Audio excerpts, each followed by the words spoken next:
विद्यार्थियों, इस video lecture में हम देखेंगे BA, BSc, BCom, BBA, BCA, बीएचएससी तृतीय वर्ष का जो आपका वोकेशनल कोर्स है, व्यावसायिक पाठ्यक्रम, जिसका टाइटल है, जिसका नाम है न्यूट्रिशन एंड डाइटिस यानी पोषण एवं नैदानिक आहार। इस पेपर का तृतीय वर्ष में जो नाम दिया गया है, कोर्स का टाइटल है क्लिनिकल न्यूट्रिशंस एंड डाइट्स। तो विद्यार्थियों, आप जुड़े हुए हैं आपके अपने यूट्यूब प्लेटफॉर्म पर।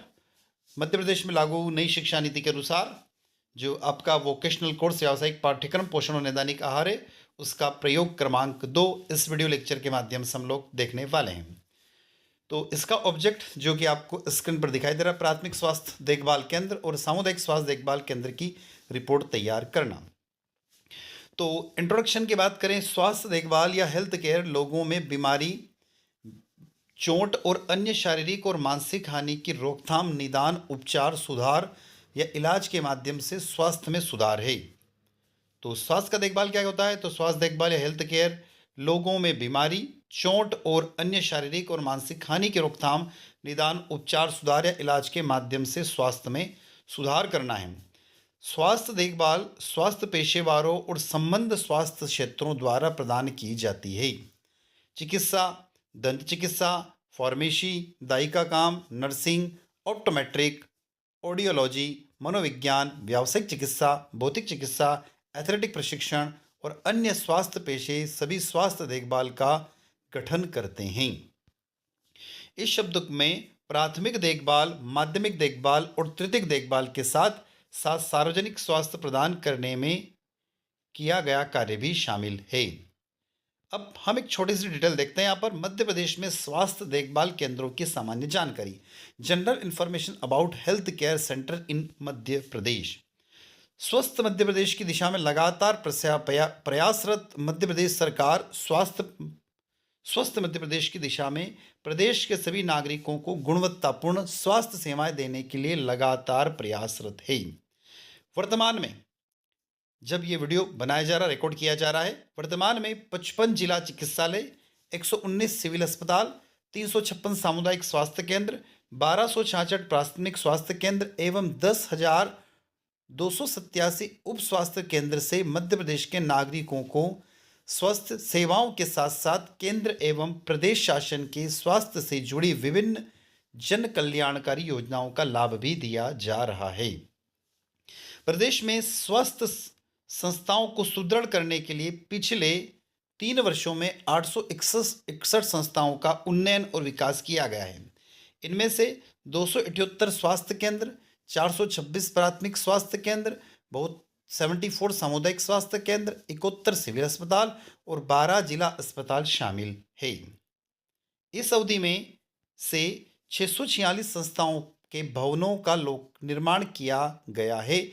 इनमें 2 जिला चिकित्सालय, 12 सिविल अस्पताल, 18 सामुदायिक स्वास्थ्य केंद्र, 27 प्राथमिक स्वास्थ्य केंद्र और 587 उप स्वास्थ्य केंद्र शामिल है। प्रदेश में कोविड से पहले आईसीयू बेड मात्र 227 थे, जिन्हें बढ़ाकर 2085 किया गया है। सभी 52 जिला चिकित्सालय में, 52 की जगह 55 कर लीजिएगा, सभी 55 जिला चिकित्सालय में एलएमओ टैंक और अस्पतालों में 209 पीएस प्लांट स्थापित किए गए हैं। जिला चिकित्सालयों में 60% बिस्तरों पर ऑक्सीजन सप्लाई की उपलब्धता और सभी चिकित्सालयों में पीआईसीयू वार्ड बनाकर इन वार्डों में 730 बिस्तर की व्यवस्था की गई है। सभी जिला चिकित्सालय और 35 सिविल अस्पतालों में वेंटिलेटर रेंटर रीएजेंट मॉडल के माध्यम से निःशुल्क 132 प्रकार की जांचें करने के लिए उच्च डायग्नोसिस लैब की सेवाएं शुरू की गई है। सभी 55, इसको 55 कर लीजिएगा, सभी 55 जिला चिकित्सालय और 8 सिविल अस्पताल में डायलिसिस इकाई के संचालन के अलावा 49 जिला चिकित्सालयों और 40 सिविल अस्पतालों में पीपीपी मोड पर सीटी स्कैन की सुविधा शुरू की गई है। अब बात करते हैं ये मध्य प्रदेश की डिटेल के बाद में आते हैं प्राइमरी स्वास्थ्य केंद्र, प्राइमरी हेल्थ सेंटर। हर प्राथमिक स्वास्थ्य केंद्र के 3000 आबादी के लिए 4 से 5 स्वास्थ्य केंद्र होते हैं। स्वास्थ्य उपकेंद्र 5000 लोगों के इलाज के लिए बने होते हैं। हर प्राथमिक स्वास्थ्य केंद्र में 1 या 2 डॉक्टर, 2 नर्स या दाइयाँ, 5 से 6 ऑक्सिलरी नर्सें यानी उपकेंद्र में, क्लर्क, वार्ड सहायक और फील्ड सुपरवाइजर होते हैं। एक वाहन भी होता है। एक प्राथमिक केंद्र के सामान्य कार्य क्या है? The general function of primary center are as follow. बहिरंग रोगी मरीजों का इलाज, खास तरह के क्लिनिक में गर्भवती और दूध पिलाने वाली माताओं की देखभाल, बच्चों के स्वास्थ्य सेवाओं जिसमें टीकाकरण भी शामिल है, राष्ट्रीय स्वास्थ्य कार्यक्रम जैसे तपेदिक, कोढ़, मलेरिया, अंधेपन, फिलेरिया या दस्त आदि के साथ परिवार कल्याण कार्यक्रम और टीकाकरण कार्यक्रम को लागू करना है। समग्र बाल विकास कार्यक्रम में पूरक भूमिका है। स्वास्थ्य कानूनी सेवा जैसे असामान्य मौत, लड़ाई में लगी चोटों, बलात्कार आदि की जांच करना, प्रदूषण नियंत्रण के उपाय और खानों की जगहों का निरीक्षण करना, पानी के शुद्धिकरण और स्वच्छता के मुद्दों पर काम में मदद करना, समुदाय में स्वस्थ शिक्षा फैलाना, पराज चिकित्सा कर्मी, स्वास्थ्य कार्यकर्ता, सामुदायिक स्वास्थ्य कर्मियों और दाइयों को प्रशिक्षण देना। उप केंद्रों में आमतौर पर एक पुरुष स्वास्थ्य कार्यकर्ता और 2 सहायक नर्स होती हैं। उनकी जिम्मेदारी होती है कि वे सभी राष्ट्रीय कार्यक्रमों को, जिनमें परिवार कल्याण, माँ और शिशु स्वास्थ्य सेवा शामिल है, लागू करें और घर में होने वाले प्रसवों में मदद करें।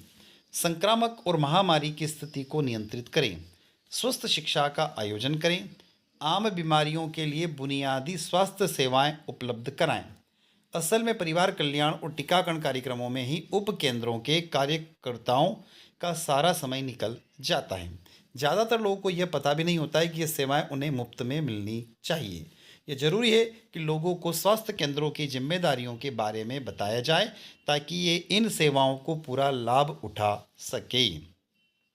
ग्रामीण स्वास्थ्य मिशन में अब स्वास्थ्य उपकेंद्रों के हालात काफ़ी सुधर चुके हैं पहले के कंपेयर में।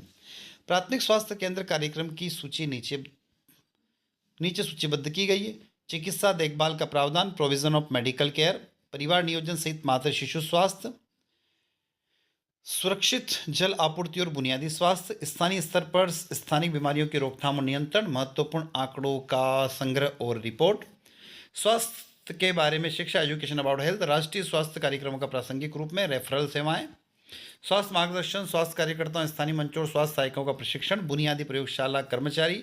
और यह आपको ये बात जानना अति आवश्यक है क्या कि द फर्स्ट पीएससी यानी primary health care war established in 1952, यानी भारत का पहला पीएचसी, स्वतंत्र भारत की बात हो रही है, 1952 में स्थापित किया गया था। आशा दाइयों के क्या काम होते थे? गाँव में एक समय ज़्यादातर प्रसव प्रारंभिक दाइयों, पड़ोसियों और रिश्तेदारों की देखरेख में होते थे। हालांकि मुश्किल प्रसव संभालने के लिए अस्पतालों की जरूरत होती है। दाई गाँव की औरतों में आसानी से घुल मिल जाती है। इन्हें प्रशिक्षण देने से के पहले एक योजना थी। ग्रामीण स्वास्थ्य मिशन के चलते अब दाइयों का महत्व कम हो चुका है और उनकी जगह आशा कार्यकर्ताओं ने ले लिया है। प्राथमिक स्वास्थ्य सेवा में क्या क्या आता है? तो स्वास्थ्य विज्ञान में इतनी ज़्यादा तरक्की हो जाने के बावजूद बहुत से देशों में बीमारी बहुत ज़्यादा व्यापक है। ऐसा रहने सहने के खराब हालतों के कारण होता है। विश्व स्वास्थ्य संगठन ने WHO यानी वर्ल्ड हेल्थ ऑर्गेनाइजेशन ने एक कार्यक्रम बनाया जिसमें 200 तक सभी के स्वास्थ्य का नाम दिया गया है। ये उद्देश्य प्राथमिक स्वास्थ्य सेवा के जरिए हासिल किया जाना था। विश्व स्वास्थ्य संगठन का कहना है कि प्राथमिक स्वास्थ्य सेवाएं सभी लोगों को उनकी सक्रिय भागीदारी से और उनकी मंजूरी से मिलनी चाहिए। ये ऐसी कीमत पर मिलनी चाहिए जिससे समुदाय और देश आसानी से वहन कर सके। इस तरह से मुख्य शब्द है कि जरूरी, सहज, उपलब्ध, मान्यता, भागीदारी, सही कीमत पर हो। आगे चलते हैं। प्राथमिक स्वास्थ्य सेवाओं में क्या क्या शामिल है? पर्याप्त और उपयुक्त पोषण हर किसी को मिलना चाहिए। स्वास्थ्य समस्याओं के बारे में सामुदायिक शिक्षा और उनका नियंत्रण होना चाहिए। सुरक्षित पेयजल उपलब्ध करवाना और आम सफाई होना। माँ बच्चे स्वास्थ्य और परिवार कल्याण। प्रमुख बीमारियों के लिए टीकाकरण। स्थानीय रोगों से बचाव और नियंत्रण। आम बीमारियों और चोटों का इलाज। सभी के लिए बेहद जरूरी है कि दवाओं की उपलब्धता। भारत सरकार द्वारा लक्ष्यों को पूरा करने के लिए नीचे दिए गए खास तरीके अपनाए गए हैं। इनमें कोष्टक में मौजूद स्थिति दी गई है। नवजात शिशु मृत्यु दर 1000 जन्मों के पीछे 30 तक कम करना है, अब 45 कर दी गई है। उपेक्षित उम्र को कम से कम 65 तक पहुंचाना है, जो अब 60 हो गई है।